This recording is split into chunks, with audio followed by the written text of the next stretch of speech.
Someone has helpfully articulated a summary of what we have to offer God as our time, talent, and treasures.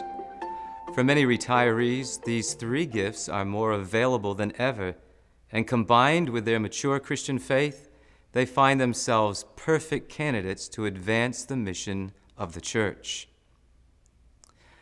I remember visiting a remote location in Indonesia where on a Sunday morning we gathered with a group of local Christians who met kind of privately due to the majority of people in their area being Muslim.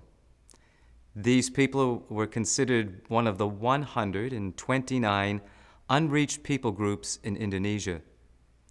As we met to travel to the location of the church, we were met by a retired couple from America who had only been in the country for about 1 year. He had spent his life in an auto parts store, risen through the ranks to manage the business.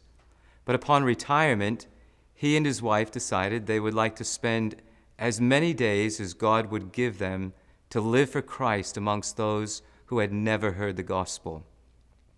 Indonesia was the place God called them to, so they went and were working on learning the language and helping a local missionary in whatever ways they could. The missionary was thrilled to have their help, and he told us they were making a big impact amongst the Muslims due to their age and willingness to live in a foreign country. As I talked with this couple, I asked them if it had been difficult to leave their lifelong home. They said it was.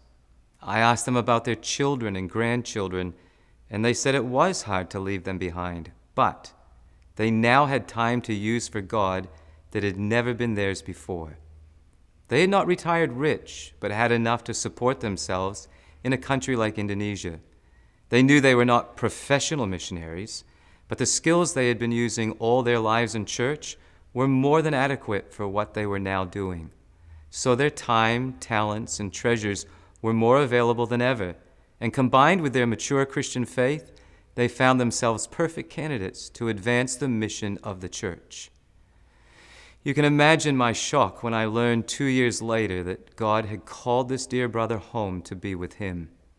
I later heard through someone else the wife had no regrets, that they had maximized every moment of time, their talents, and leveraged their treasures so their final days were spent serving the Lord.